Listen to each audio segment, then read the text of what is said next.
Hello, and thank you so much for joining us. I'm Heather Myers. Here at CBS 8, we are working for you and getting to the bottom of problems you've asked about, and we're looking for solutions. We begin with complaints that we are receiving about a local home builder called the Tiny House Company. Two couples say they paid tens of thousands of dollars for tiny homes that were never delivered. CBS 8's David Gottfredson is working for you and learned that the Tiny House Company has filed for bankruptcy. They showed us pictures of things they've done, and it looked really nice.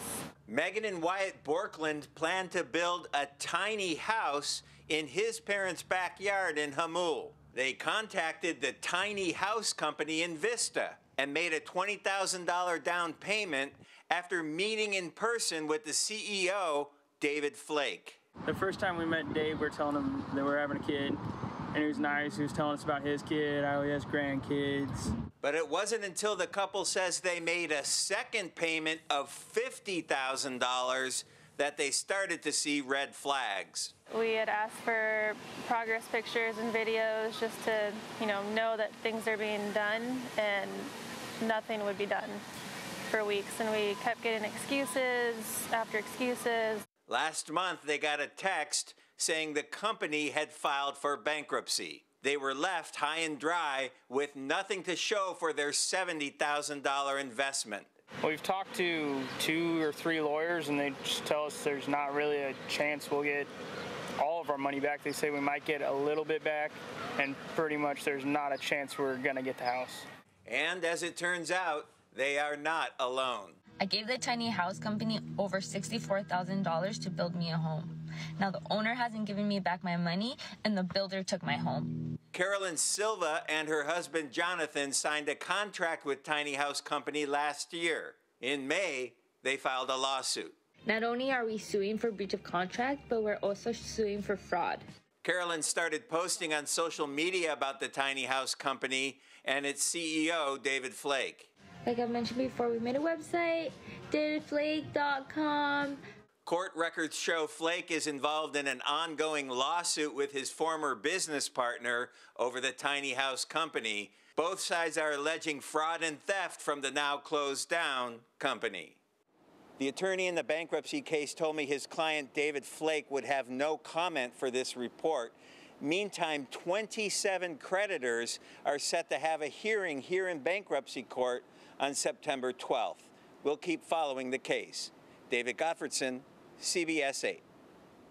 All right, David, thank you for the update on that story. Our next story takes us to the Marina area of San Diego. Our viewers want to know what's going on with all of the construction on Friars Road near SeaWorld Drive. Viewers are asking, how long will it be this way? CBS 8's Brian White is working for you on those answers. One of our viewers did reach out to us, curious about what's going on here. He's noticed lane closures along the stretch of Friars for years now.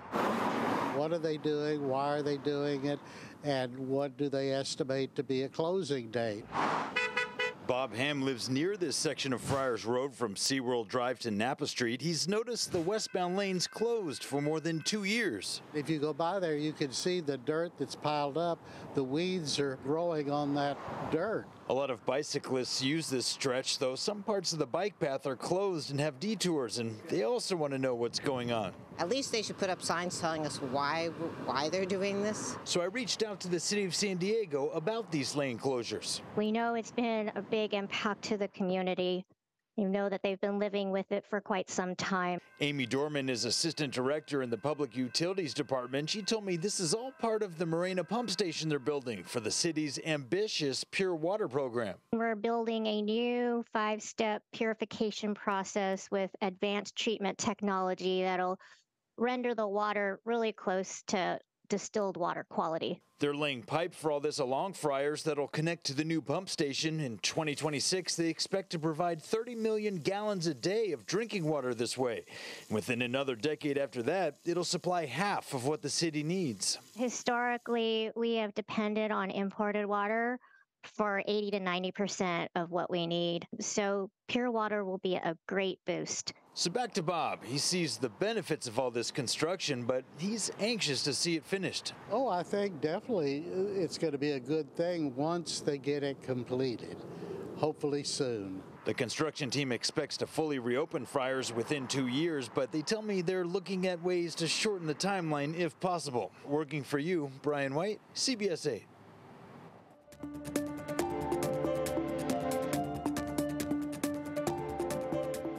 Senator Alex Padilla announced new congressional efforts are underway to fix the ongoing cross-border sewage crisis. Several agencies and elected leaders are joining forces to find ways to streamline the process of repairing and expanding the wastewater treatment plant.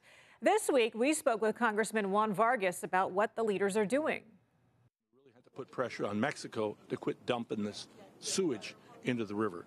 They have a bunch of broken pipes they've got to fix. That's what we have to do immediately. Vargas says this is a binational issue and both sides of the border need to do their part. Meantime, Imperial Beach Mayor Paloma Aguirre is renewing her calls to Governor Gavin Newsom and to President Biden to declare an emergency over the Tijuana sewage crisis. This week, the South Bay marked 1,000 consecutive days of closed beaches. Every day, millions of gallons of sewage flow from Tijuana into the water right off of Imperial Beach. The fact that our governor and that our president haven't declared a state of emergency is extremely concerning, because this is not just a matter of coastal access, it's also a matter of public health. Mayor Aguirre also called out what she sees as disparities in the way that her community is being treated compared to others. In fact, the governor has declared a state of emergency in Rancho Palos Verdes over some recent landslides there. That's up in LA County. Aguirre says she's glad that they are getting help, but wants the same urgency for her city.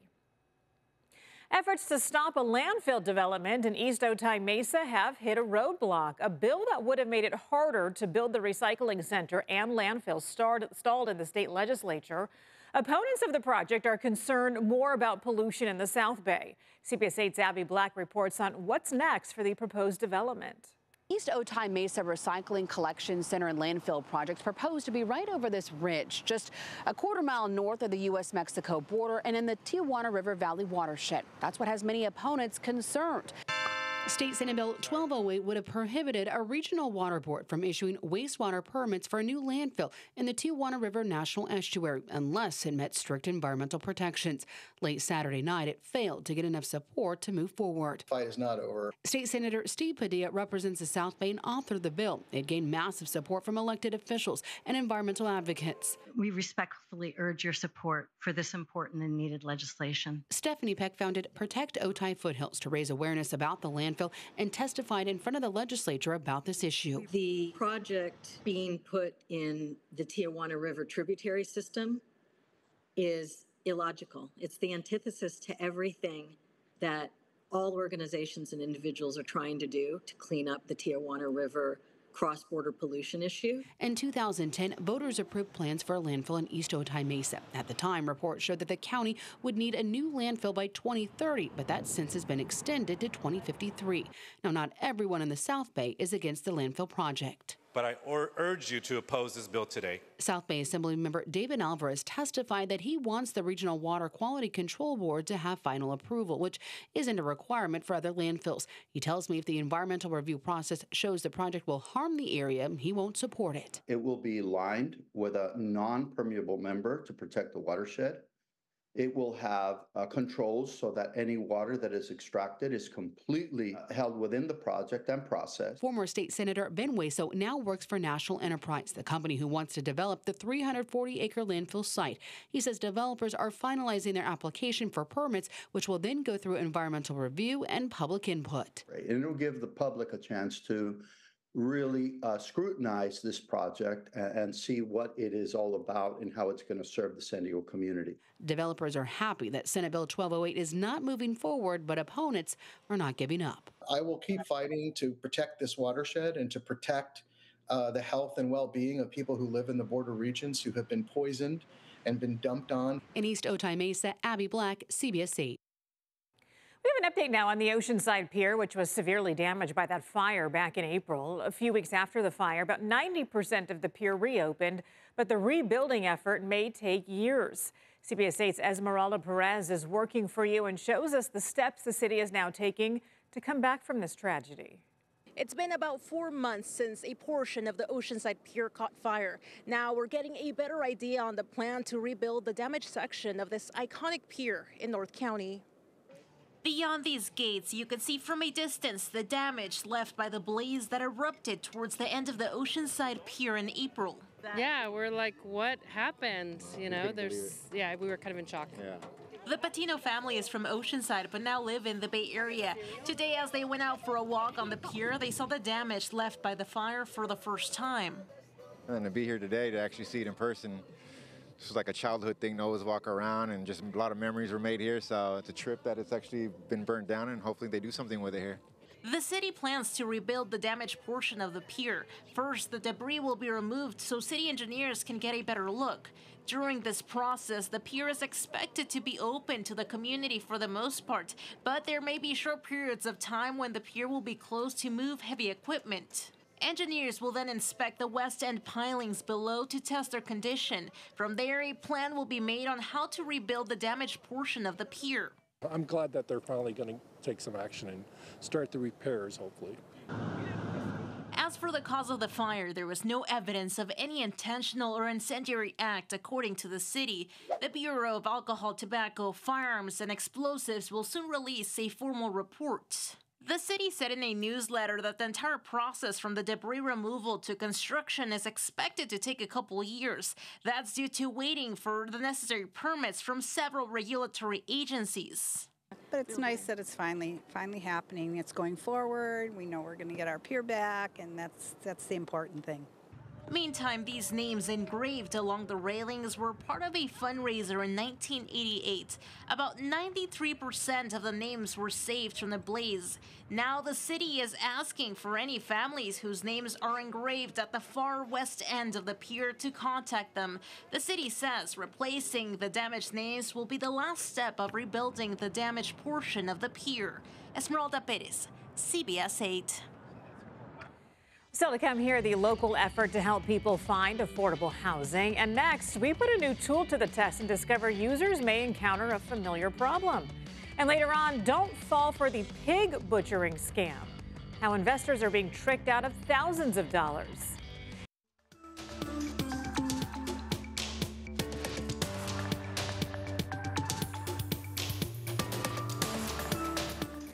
There's a new tool for people looking for affordable housing in San Diego County. It's supposed to be a one-stop shop to find all local listings. CBS 8's Kirsten Holmes is working for you and found out that your options are limited. San Diego County has released an interactive map to help people looking for affordable housing. It shows where the home is, how many units, if it's an apartment complex, how many bedrooms, income limits, pictures, and contact information all on one page for you. The County Restricted Affordable Housing Map is part of the county's housing blueprint aimed at tackling the regional housing crisis. But we went to work for you to find out what affordable options might be available, and we came up short. If we adjust the filters for a one-bedroom for someone making about $70,000 a year, the average San Diego salary according to ZipRecruiter, the results aren't great, and we came up short. I only found 2 options that came up, and I don't qualify for either because I'm not 55 years old yet. And I think that's why a lot of people are getting frustrated, because it's like, hey, where's affordable housing? It does exist, but you may not be able to qualify for it because you make too much money. I spoke with Cherie Jones. She's a real estate broker who told me this tool might be helpful, but won't solve the problem for bridging the gap in affordability. So if you make above that chart, then you're not considered within the boundaries of that AMI, which means that you're not considered affordable housing at that point. The site lists existing homes and includes future options because the wait list for affordable housing has been 10 years long for some renters. Since 2017, San Diego County says they've invested $310 million into affordable housing, opening up more than 2,100 units as of today, with 3,300 more in the works. In the meantime, San Diegans waiting for affordable housing might get lucky, or for far too many, they might continue to wait. To find the county's interactive map and find affordable housing, go to our website where we've posted a link. Coming up next, we have the story of how a man lost $85,000. We'll show you how the pig butchering scam works and how to make sure that you don't become a victim.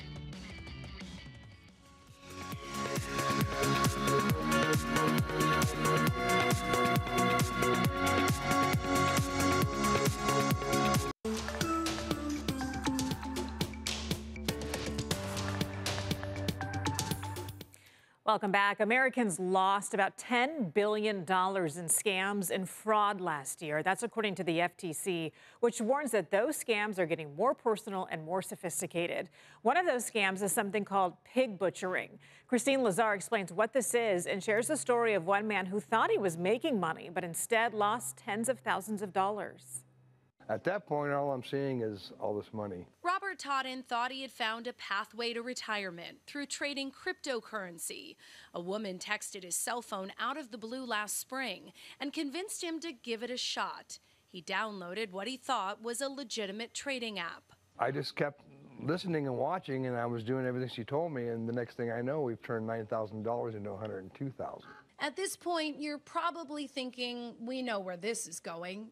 And you're right. Totten was scammed out of $85,000. It's sickening. It's destroyed my life as far as finances and my retirement. The scam is called pig butchering, where criminals fatten up a victim by making them think they're richer and richer so they can extract as much money as possible. It's a very sophisticated process. Kevin Goschalk is the CEO of Arcos Labs and a cybersecurity expert. He says scam groups create sophisticated manuals to trick people. They have these books and guides that are really designed by different victim types. You know, if you're single, if you're a mother, if you're black, if you're white, where you live. She consistently tried to get me to invest more. Totten received a lot of photos from his scammer. She even sent a driver's license when he grew skeptical. The address said she was in San Marino, California. But when we went to the door, the homeowner told us, "You don't know who this woman is." No. He had no idea who was in the photo. And the DMV confirmed the license is a fake. And that crypto app Totten downloaded, it also turned out to be a fake and was gone from the App Store as soon as he realized he had been scammed. You know, a lot of people say it won't happen to me. That's what I said. Totten has filed a police report and contacted the FBI, but he doubts he will ever get his money back. Christine Lazar, CBS News, Los Angeles. So if you do fall victim to a scam, the Better Business Bureau wants you to know that they are here to help. The organization has created a tool called the BBB Scam Survival Tool. It's a toolkit, and the online tool allows you to answer questions about your situation, and then the tool will walk you through the steps that you can take if you believe that you are a victim. By the time you get to the end, you will get a list of resources, government resources and phone numbers and tips about how to lock down your bank account with your bank or your financial institution. Really quite helpful stuff. The online tool allows you to answer as both an individual and a business. And according to the BBB, it takes just a few minutes to fill out. Well, that's going to do it for us. Remember, if there is something that you would like us to look into, you can email us at workingforyou@cbs8.com. Thanks for joining us. We'll see you next time.